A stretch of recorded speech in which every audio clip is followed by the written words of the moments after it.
मेरठ की बेड वधू का वधकांड। आधी रात की पूरी हॉरर पिक्चर। खूनी बीवी की अनदेखी फिल्म। मैंने सौरभ को मार दिया। डार्लिंग जल्लाद। एक रिश्ता जो गुजरते वक्त के साथ बेमानी हो गया था। एक बेवफा जो अपने पति को धोखा दे रही थी। एक घर जिसने दीवारों के पीछे अय्याशी और मौत का पूरा खेल देखा है। और आज मैं उसी घर के सामने हूं। वही घर जिसमें बदनाम रिश्ते की एक कहानी परवान चढ़ी और फिर सब कुछ हो गया खत्म।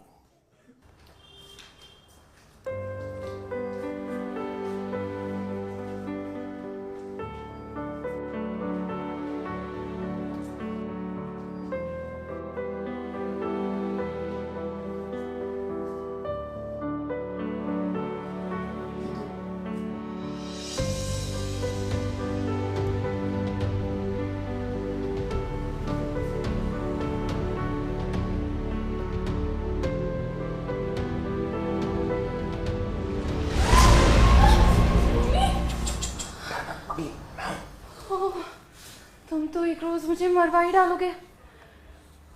नहीं, वो यही है। कल ही लंदन से वापस आया। आ गया वो? हाँ। तो मेरे सपनों का सौदा कहाँ है? अपनी मम्मी से मिलने गया है, लेकिन कभी भी आ सकता है। तुम्हारी बेटी? वो उसे तो मैंने अपनी मम्मी के पास भेज दिया। यार प्यार करने का इससे परफेक्ट मौका नहीं मिल सकता यार। ओह कम ऑन यार, मैं थक चुकी हूँ। तुम नहीं थकते क्या? ऐसे छुप छुप कर मिलते हुए तुम कुछ क्यों नहीं करते हो? करना क्या है? वध। तुम पागल हो गई हो। सोच लो, तुम्हारा पति है वो, और वो भी लव मैरिज वाला। लव मैरिज वाला? लव मैरिज होगी दुनिया के लिए, मेरे लिए तो लस्ट मैरिज है। मतलब ये कि मैंने उससे प्यार नहीं किया, बस शादी की। क्यों? बस प्रॉपर्टी और पैसे के लिए। और वो तो अब जितना मिलना था मिल गया। और अब? अच्छा सवाल है। अब बस मुझे चाहिए तो तुम। और याद रखना, अगर धोखा दिया ना तो डैडी कसम जान ले लूंगी। अरे नहीं दूंगा धोखा।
शाबाश, तुमने मेरे दिल का बोझ हल्का कर दिया। अब फटाफट इस लाश के टुकड़े टुकड़े कर दो। आराम से काटना, देखना सिर पैर धड़ सब आराम से काटना। हाँ, सब आराम से।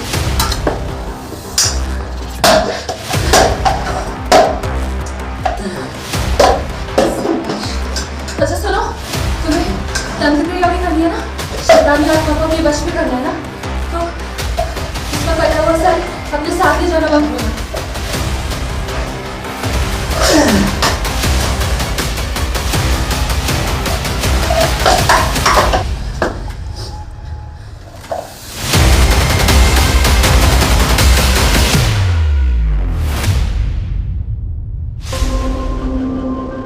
सब कुछ बंद कमरे में हुआ। बेहद दरिंदगी से हुए मर्डर के बाद लाश के 15 से भी ज्यादा टुकड़े किए गए। हाथ, पैर, धड़ सब अलग अलग काटे गए। कटे हुए सर के साथ काले जादू का खेल हुआ। तंत्र मंत्र की क्रिया हुई और फिर लाश के टुकड़ों को ड्रम में डालकर सीमेंट से भर दिया गया। मौत की इस दहला देने वाली कहानी में एक एक सबूत को मिटाने की कोशिश की गई थी। कत्ल के बाद मर्डर के खूनी किरदार पहाड़ों पर सेकंड हनीमून के लिए निकल गए थे। शिकार के टुकड़ों को ड्रम में भरकर सीमेंट की कब्र बना दी गई थी। लेकिन इसके बाद भी मौत का ये राज छुप न सका और जब सीमेंट की कब्र से वो जिंदा सबूत बाहर आए तो सारे शहर में फैल गई सनसनी। मैं अभी मेरठ के ब्रह्मपुरी इलाके के इंदिरा नगर कॉलोनी में हूं और इस वक्त मैं जिस घर के सामने खड़ा हूं, यहां बंद कमरे में दरिंदगी की बेहद ही डरावनी वारदात को अंजाम दिया गया है। इसी घर की दीवारों के पीछे एक नौजवान को बड़ी ही बेरहमी से मारा गया है और कातिल है नौजवान की बेवफा बीवी। मर्डर की यह वो खूनी कहानी है जिसकी प्लानिंग हत्यारे कई महीनों से कर रहे थे।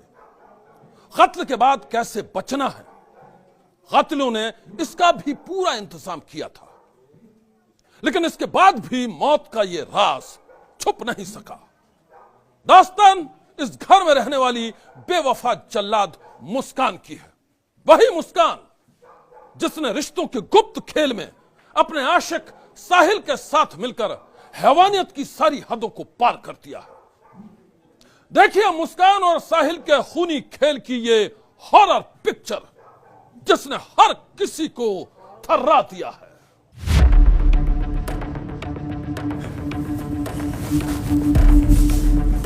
साहिल, साहिल, साहिल उठो ना। साहिल सुबह हो गई, उठो। साहिल, हमने अपने मोहब्बत की पहली परीक्षा पास कर ली है। अब बारी है तो दूसरे इम्तिहान की।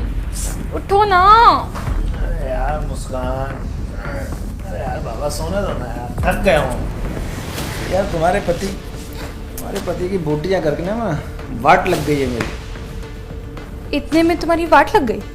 पता है असल काम क्या था? जान लेना। और वो तो मैंने ली है।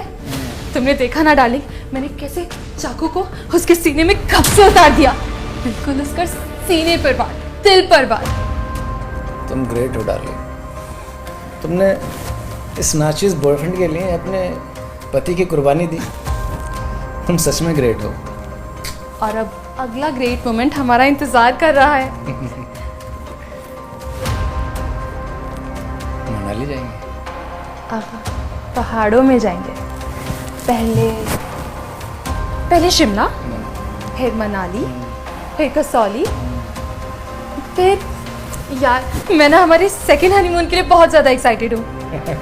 मैं भी, लेकिन उससे पहले ना हमें लाश के टुकड़े करके ड्रम में डालने होंगे, कहीं बदबू आ गई तो। अरे हाँ, ये तो बहुत ज़रूरी है। तुम सीमेंट तो ले आए थे ना? और क्या, ऐसे समझ रखा है तुमने मुझे। लाश के टुकड़ों को ड्रम में ऐसे नहीं डालेंगे, उसके बाद हम सीमेंट और बालू डालेंगे। उसके बाद सीमेंट वो पक्की कवर हो जाएगी। उसके बाद किसी को कुछ पता नहीं चलेगा। चलो उठो फटाफट, टैक्सी आने वाली होगी।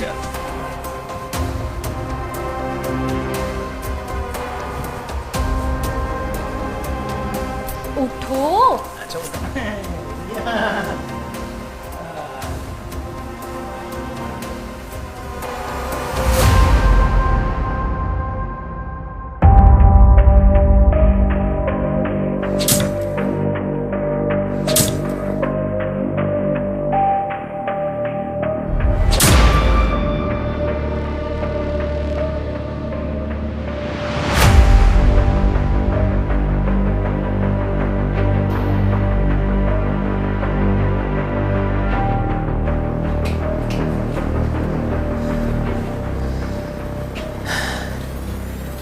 चलो मुस्कान, अपने हस्बैंड को ड्रम में आराम करने दो।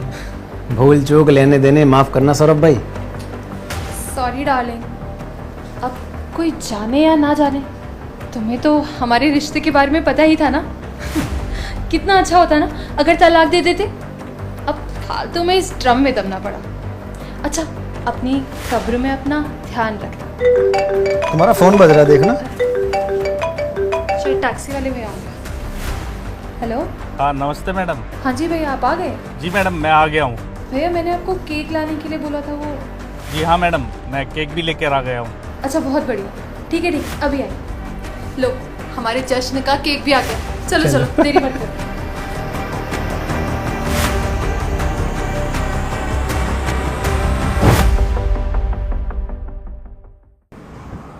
बंद कमरे में मौत के खेल के बाद मेरठ की मुस्कान अपने बॉयफ्रेंड साहिल के साथ इसी तरह सेकंड हनीमून के लिए निकली थी। कार सड़कों पर भाग रही थी और मुस्कान नई जिंदगी के सपने देख रही थी। पति के मर्डर के बाद वो बेहद खुश थी और यह खुशी उसके चेहरे से साफ झलक रही थी।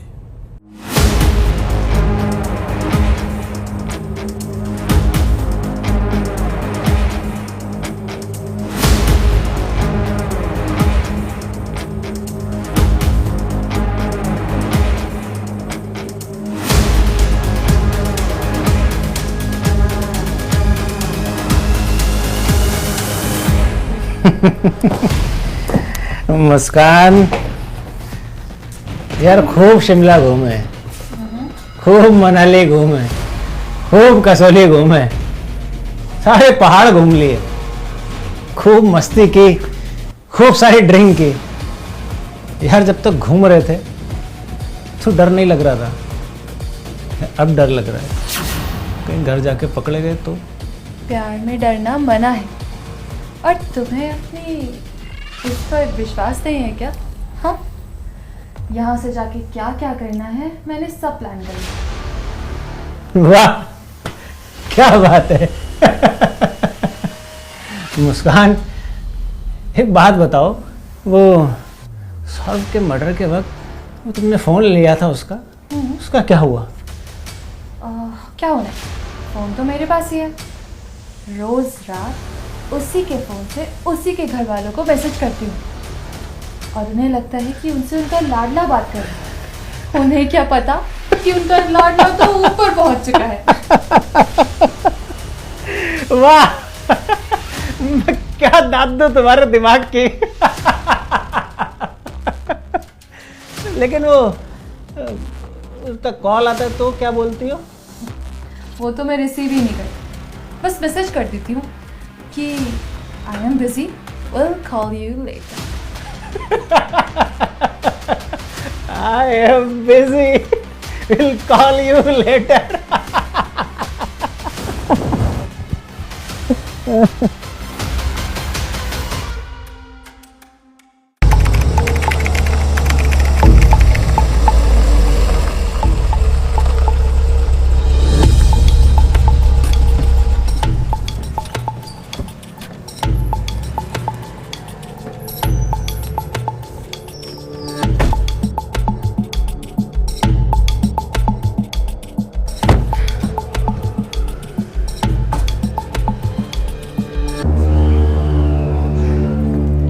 ये लीजिए सर आपका सामान।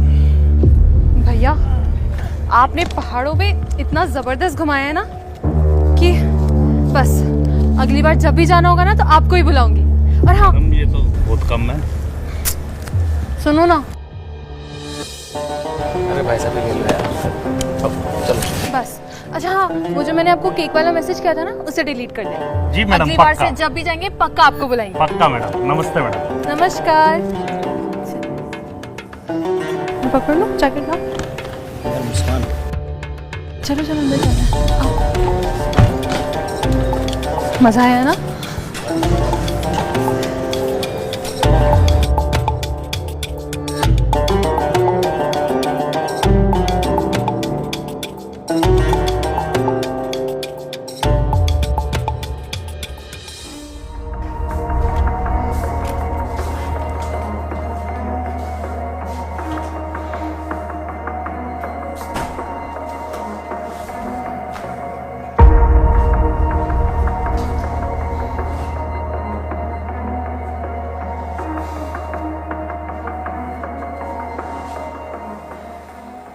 यार मुझे ना बड़ा डर लग रहा है,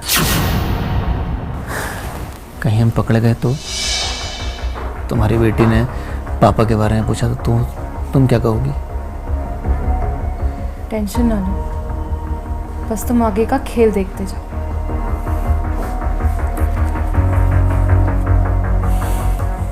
सब ठीक होगा। सचमुच? हाँ, सच्ची।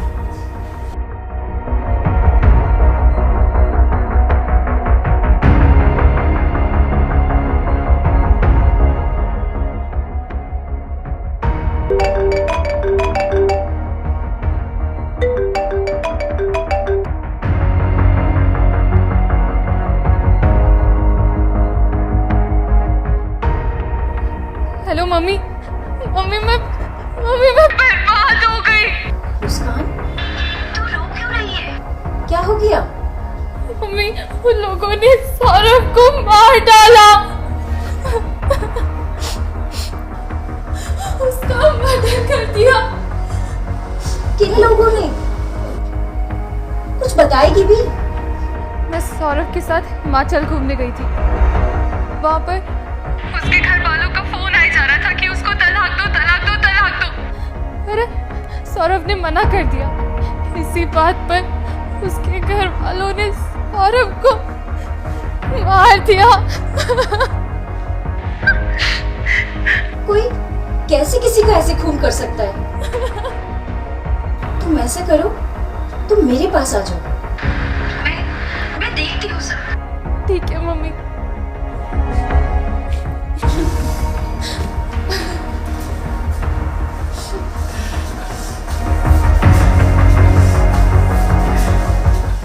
पति के मर्डर और पहाड़ों की यात्रा के बाद मुस्कान इसी घर में साजिश का अपना अगला प्लॉट बुन रही थी। उसे लग रहा था कि वो अपनी झूठी कहानी से हर किसी को बरगला देगी। पति के खून के इल्जाम में वो अपने ससुराल वालों को ही फंसा देगी, लेकिन ऐसा हो न सका। फोन पर रोती बिलखती मुस्कान की कहानी पर उसकी मां को शक था, और जब मां ने मुस्कान को घर बुलाकर गहराई से पूछताछ की तो बेनकाब हो गया मुस्कान का खूनी चेहरा। देखो मुस्कान, मेरे सामने रोने धोने का नाटक मत करो। मुझे मालूम है तुम झूठ बोल रही हो। देखो सच सच बता दो। अगर तुम सच बोलोगी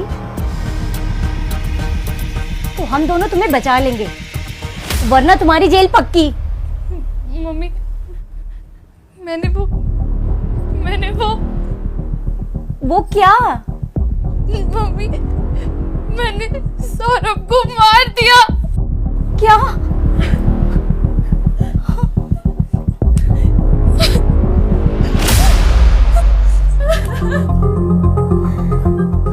अरे तेरा दिमाग ठीक तो है? तुझे पता है कि तू क्या कह रही है? अरे पापा लेकिन यही सच है। मैंने साहिल के साथ मिलकर सौरभ को मार दिया। लेकिन साहिल कौन है? साहिल मेरे साथ 8वीं क्लास में पढ़ता था, फिर वो पढ़ने के लिए कहीं बाहर चला गया था। पता नहीं बाहर कहाँ चला गया था। सौरभ से लव मैरिज के बाद एक पार्टी में हम दोबारा मिले और फिर हम मिलते चले गए। मैं साहिल से प्यार करने लगी थी। एक रोज सौरभ को इसका पता चला तो तूफान मच गया। मुस्कान, मैंने तुम्हारे ऊपर अपने आप से ज्यादा यकीन किया। मैंने अपने घर वालों के खिलाफ जाकर तुमसे शादी की, और तुमने क्या किया? ये क्या किया? कौन है साहिल? कौन है? ये तुम छुप छुप कर मिलती हो। सुन पाओगे तो सुन लो। साहिल मेरा बॉयफ्रेंड है, मेरी जान है, और मैं उससे शादी करना चाहती हूँ। बेशर्म हो, पागल हो? अरे तुम्हें थोड़ा सा भी ख्याल है अपनी बेटी का? वो बड़ी होकर क्या सोचेगी तुम्हारे बारे में?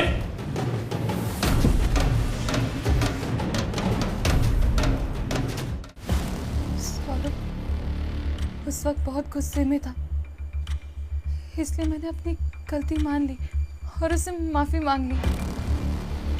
सौरभ को लगा कि अब सब ठीक हो जाएगा। वो बेफिक्र था और मैं सही वक्त के इंतजार में थी। हुआ ये कि मर्चेंट नेवी की नौकरी छोड़ने के बाद सौरभ नौकरी के लिए लंदन चला गया और मैं यहाँ अकेली रह गई। मेरे लिए साहिल से मिलना अब आसान था। जब भी मन होता था मैं साहिल को घर बुला लेती थी, लेकिन मुझे डर भी लगता था। मुझे लगता था कि सौरभ को दोबारा ये सब पता ना चल जाए, और इसलिए मैंने फैसला कर लिया कि मुझे सौरभ को ठिकाने लगाना है। मम्मी, सौरभ को मारना आसान नहीं था, इसलिए मैंने खूनी प्लान में साहिल को अपने साथ लेने का फैसला लिया। साहिल तंत्र मंत्र में बेहद यकीन करता था और इसलिए मेरे लिए ये काम बेहद आसान हो गया। मैं जानती थी साहिल की माँ की मौत हो चुकी है और इसलिए मैंने स्नैपचैट पर एक फर्जी अकाउंट बनाकर साहिल से चैटिंग शुरू कर दी। साहिल इस हकीकत से अनजान था और मैं चैट पर उसे यकीन दिलाने लगी कि उसकी माँ की आत्मा सौरभ का खून चाहती है। चैट पर ही मैंने साहिल को ये यकीन भी दिला दिया कि सौरभ के मर्डर के बाद उसके कटे सिर से तांत्रिक साधना की जा सकती है। इसके बाद वो साहिल खुद मेरे पास आया। उसने कहा, यार साथ रहना है तो तुम्हें अपने पति का मर्डर करना होगा, और मैं यही तो चाहती थी। मेरा दाव सही निशाने पर लगा था। तो तुमने साहिल को सौरभ के मर्डर के लिए इतनी चालाकी से तैयार किया था, फिर आगे क्या हुआ? फिर मैंने सौरभ को फ़ोन किया और अपने बर्थडे के बहाने उसे लंदन से वापस बुलाया। इसी बीच मैंने मर्डर के लिए चाकू और लाश को ठिकाने लगाने के लिए ड्रम और सीमेंट का भी इंतजाम कर लिया था। सौरभ मेरी साजिश से अनजान था। वो नहीं जानता था कि मैं उसका मर्डर करने वाली हूँ। अपनी खूनी प्लानिंग को अंजाम देने के लिए मैंने बेटी को आपके पास पहले ही छोड़ दिया था। 3 और 4 मार्च की दरमियानी रात सौरभ अपने घर वालों से मिलने गया था। वहां से वो कोफ्ता लेकर आया था। मैंने उसी कोफ्ते में नींद की कई गोलियां मिला दी और उसे सौरभ को खिला दी। थोड़ी ही देर में सौरभ बेहोश हो गया। इसके बाद मैंने साहिल को फोन कर घर बुलाया। साहिल ने सौरभ के पैर पकड़े और फिर चाकू के ताबड़तोड़ वार से मैंने सौरभ की हत्या कर दी। मर्डर के बाद हमने सौरभ के सिर, पैर, धड़ सब काट दिए। बाद में कटे हुए सिर को तंत्र साधना के लिए साहिल अपने घर ले गया। सुबह वो फिर आया। इसके बाद हमने सौरभ के कटे अंगों को ड्रम में डालकर उसे सीमेंट से भर दिया। पापा, मैंने जो किया प्यार के लिए किया। मुझे प्लीज बचा लो मम्मी पापा। बचा लो? तुमने कैसे सोचा कि मैं तुम्हें बचाऊंगी? अरे तुम राक्षस हो, राक्षस। तुम्हें तुम्हारे किए की सजा जरूर मिलेगी। चलो जी, अब तुम्हें पुलिस स्टेशन चलना ही होगा। नहीं पापा प्लीज, नहीं। Shut up. चलो पुलिस स्टेशन चलो। पापा, एक नशे में ही ये इतना बड़ा कदम कोई उठा सकता है? मिडिल क्लास की घरेलू लड़की थी, एक बच्चे की माँ थी। कोई नॉर्मल लड़की ऐसा काम नहीं कर सकती जैसे उसने करा है ये काम।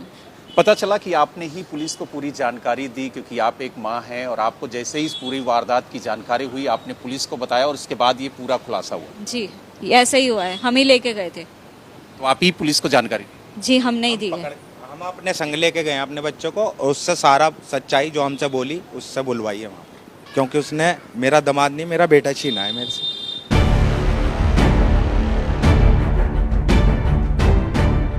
मुस्कान के माँ बाप ने पुलिस वालों को जब अपनी बेटी की दरिंदगी की कहानी सुनाई तो वो सन्न रह गए।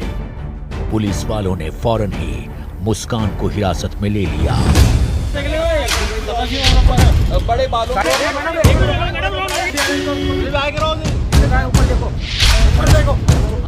पूछताछ के बाद मुस्कान ने अपना गुनाह भी कबूल कर लिया। इसके बाद पुलिस वालों ने मुस्कान के बॉयफ्रेंड साहिल को भी गिरफ्तार कर लिया। बाद में दोनों की निशानदेही पर वो ड्रम भी बरामद कर लिया गया जिसमें सौरभ के जिस्म के टुकड़ों को सीमेंट के घोल में जमा दिया गया था। पीएम रिपोर्ट में बहुत स्पष्ट आया है कि जो डेथ का कोज है वो शॉक एंड हैमरेज है, और इसमें बताया गया है कि लेफ्ट साइड में छाती के ऊपर 3 बार चाकू से वार किया गया था। साथ ही जो गर्दन है और हाथ की कलाई हैं उनको काटने के निशान भी मिले हैं, और वो जिस्म से अलग थे। ये सभी पार्ट ड्रम में थे, जितने भी पार्ट कटे थे, जैसा मैंने बताया कलाई और सर, वो सभी के सभी पार्ट्स ड्रम में हमें मिले थे।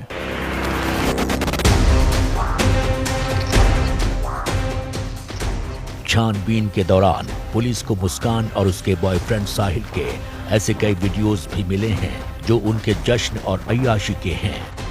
ये वीडियो होली का है जिसमें दोनों अपना स्वैग दिखा रहे हैं।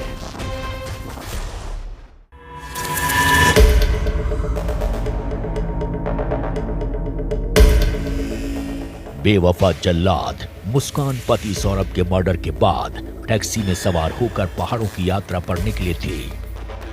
पहाड़ों की यात्रा में ही मुस्कान ने अपने आशिक साहिल के साथ केक काटा था। ये वीडियो मुस्कान और साहिल के उसी सेकंड हनीमून का है। इस वीडियो में मुस्कान साहिल को केक खिला रही है। केक खाने के बाद साहिल मुस्कुराता है और फिर प्यार से वो मुस्कान को चूम लेता है। अगला वीडियो भी मुस्कान और साहिल के जश्न का है। इस वीडियो में मुस्कान मुस्कुराती नजर आ रही है और साहिल डीजे की धुन पर डांस कर रहा है।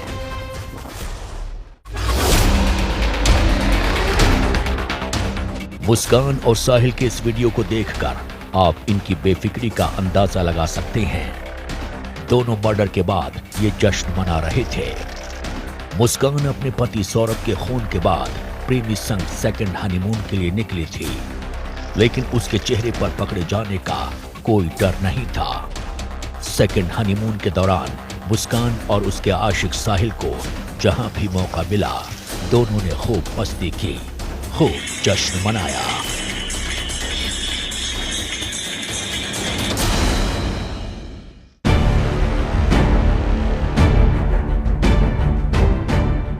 मुस्कान और साहिल को टैक्सी से पहाड़ों की यात्रा कराने वाले ड्राइवर की माने तो सफर के दौरान दोनों बेहद खुश थे। दोनों को देखकर ऐसा लग नहीं रहा था कि वो एक बर्बर कांड के बाद घूमने आए हैं। शिमला 3 दिनों के, फिर कुल्लू वहाँ गए, मलानी जब बर्फ पड़ रही वहाँ गए। रास्ते में तो ये घूमने का काम था इनका। सांझ को अपना लड़का जो है जो छोटा बांध रखा उसने, साहिल ने छोटा से बांध रखा सिर पे, वो तो रोज डेली 1 या 2 बोतल लेके जा रहा था रूम में। लड़की तो मैंने जब देखा, जब मेट के लिए वापसी आ रहे थे, सामने से ली थी इन्होंने 3 कैन, वहाँ पी इन्होंने, लड़की ने मेरे सामने गाड़ी में पीछे बैठते। बीच में कोई बातचीत नहीं करी, बस जब बात कर रहे थे तो 2 बार फोन आया, मम्मी मम्मी करके बात करके गाड़ी में से उतर गई। फिर नहीं दे लो बाहर बात करी। फिर उसके बाद में आए उससे अगले दिन, फिर कही मम्मी लाली कहाँ, लाली से बात करवाओ। वीडियो कॉल बात चल रही थी, वीडियो कॉल कर, फिर उतर के फिर इन्होंने नहीं दे लो, फिर बाहर खड़े होकर बात करी। गाड़ी में तो बस 1 मिनट या 2 मिनट बात करी होंगी ना, गाड़ी में कोई कैसी बात नहीं करी। दोनों अपना बैठे थे। जब लड़की को नींद आ रही थी वो अपने धोरे से वाले था लड़की। टैक्सी ड्राइवर की माने तो मुस्कान और उसका आशिक साहिल एक आम पति पत्नी की तरह ही घूम रहे थे और इसलिए उसे दोनों पर कोई शक नहीं हुआ। और अब सुनिए, दहला देने वाले इस कांड के बाद मुस्कान की हरकत को बेहद करीब से देखने वाली उसकी पड़ोसन का ये खुलासा। नॉर्मली दिखाई दे रहे थे हमें, तो वो जैसे आम आदमी होता नॉर्मल सेम। हाँ, कभी कभी जैसे पीते हुए देखते थे तब शरीर उसका कांपता हुआ नजर आता था, अदरवाइज हमने कभी ऐसा कुछ देखा नहीं है। भजन वगैरह लगा लेते थे या थोड़ा बहुत कोई फेस्टिवल होना, बड़े अच्छे से सेलिब्रेट करना भाइयों के साथ, फ्रेंड्स के साथ, ऐसा कुछ हमने ऐसा कुछ देखा नहीं। हमें तो शॉक्ड हुए हैं कि जब ये इन्हें पुलिस पकड़ कर ले गई है। बिल्कुल ऐसा नॉर्मल बिहेव था उसका कि हम खुद शॉक्ड रह गए। मुस्कान की पड़ोसन की माने तो मुस्कान आस पड़ोस में किसी से बात नहीं करती थी, वो बेहद रिजर्व रहती थी। पड़ोसियों की माने तो मुस्कान के घर साहिल देर रात तक आता जाता था। तो क्या मुस्कान के घर वालों को इसका पता नहीं था? दिल दहला देने वाले इस कांड के बाद सौरभ के घर वालों का आरोप है कि मुस्कान और साहिल ने इस खूनी कांड को अकेले अंजाम नहीं दिया है। इसमें मुस्कान के माँ बाप का भी पूरा रोल है। पुलिस ने उसके माँ बाप को छोड़ रखा है और हमारे अकॉर्डिंगली हमारी जो सोच कहती है इनके माँ बाप का पूरा पूरा इन्वॉल्वमेंट है इसकी हत्या में भी, इसकी लाश को डिस्पोज करने की कोशिश में, हर चीज में इनके माँ बाप का पूरा पूरा हाथ है। सौरभ के घर वालों की माने तो इस हत्याकांड के बाद मेरठ पुलिस ने जो खुलासा किया है उसकी कहानी अधूरी है। घर वालों की माने तो मुस्कान ने पति सौरभ की हत्या प्रॉपर्टी के लिए की है। पैसे के लेन देन में ये हत्या करी गई है। फिर सौरभ का काफी पैसा इन लोगों के पास में था और सौरभ अपना मकान खरीदने के लिए यहाँ पर आया था और इसने वो पैसा इनसे मांगा होगा वापस और इसी वजह से इन सब ने इकट्ठे होकर के इसका मर्डर किया है। सौरभ के घर वालों की माने तो सौरभ के ससुराल वालों ने उससे लाखों रुपए कर्ज लिया था। लंदन से मेरठ आने के बाद सौरभ वो पैसे मांग रहा था। बस इसी बात से खफा होकर सौरभ के सास ससुर ने बेटी के साथ मिलकर रच डाली सौरभ के मर्डर की साजिश। मतलब एक ही 6 महीने के अंदर अंदर ही इन्होंने घर भी ले लिया, कार भी ले ली, फोन भी ले लिया एक से एक, और ज्वेलरी वगैरह भी जो भी है सब ले लिया। 6 महीने के अंदर कौन ले लेगा भाई? इतना बड़ा जिगरा तो हमारे में नहीं है। वही पैसा मेरे भाई ने पैसा वापसी मांगा होगा, तो उसी चक्कर में जो है इन सब ने मिलकर मेरे भाई को मारा। सौरभ के घर वालों का दावा है कि सौरभ के मर्डर के बाद जब उसके सास ससुर को पकड़े जाने का डर सताने लगा तो उन्होंने अपनी बेटी और उसके आशिक के सर पर सारा ठीकरा फोड़ दिया। वो अपनी बेटी को कातिल बताने लगे। तो क्या ये सच है? इसका खुलासा तो अब पुलिस की पूरी तहकीकात के बाद ही होगा। फिलहाल मुस्कान और उसका आशिक साहिल दोनों ही जेल में हैं। इसी बीच खबर ये भी है कि मुस्कान और साहिल का प्यार जेल में भी परवान चढ़ने को बेकरार है। मेरठ की जिला कारागार के वरिष्ठ जेल अधीक्षक वीरेश राज शर्मा से एबीपी न्यूज ने बात की तो उन्होंने बताया कि मुस्कान और साहिल अगल बगल की बैरक में रखे जाने की मांग कर रहे हैं। दोनों ने कहा था कि हमको एक ही बैरक या आसपास की बैरकों में रखा जाए, लेकिन जैसा कि सब लोग जानते हैं कि जेल के नियमों में ऐसा नहीं है। जो जेल में महिला जेल होती है, पुरुष जेल से उसका कोई संपर्क ही नहीं होता है। वहाँ पर केवल महिलाओं की ड्यूटी हो सकती है। अतः जेल के नियमों को बता दिया गया और उनको अलग अलग बैरकों में, पुरुष को पुरुष बैरक में और महिला को महिला बैरक में निरुद्ध किया गया और पूरी सुरक्षा के ऊपर उनकी दृष्टि रखी जा रही। आपको बता दें कि सौरभ हत्याकांड में अभी रहस्यों के कई पेज खुलने बाकी हैं। हर दिन एक नई थियरी सामने आ रही है। ऐसे में जरूरत है ईमानदारी से केस की जांच की ताकि रहस्यों के पर्दे में छुपा हर सच सामने आ सके। सनसनी के लिए ब्यूरो रिपोर्ट। सौरभ मर्डर कांड में मेरठ पुलिस की तहकीकात अब भी जारी है। जैसे जैसे रहस्यों की कड़ियां जुड़ रही हैं, चौंकाने वाले खुलासे हो रहे हैं। मुस्कान और साहिल के चरित्र के साथ ही उनके खेल की नई नई कहानियां भी सामने आ रही हैं। ऐसे में जब तक इस खूनी कांड का सारा राज सामने नहीं आ जाता है, हमारी नजर भी इस पर बनी रहेगी। आज की सनसनी में बस इतना ही। आप रहिएगा होशियार। सन्नाटे को चीरती सनसनी कल फिर देगी दस्तक आपकी दहलीज।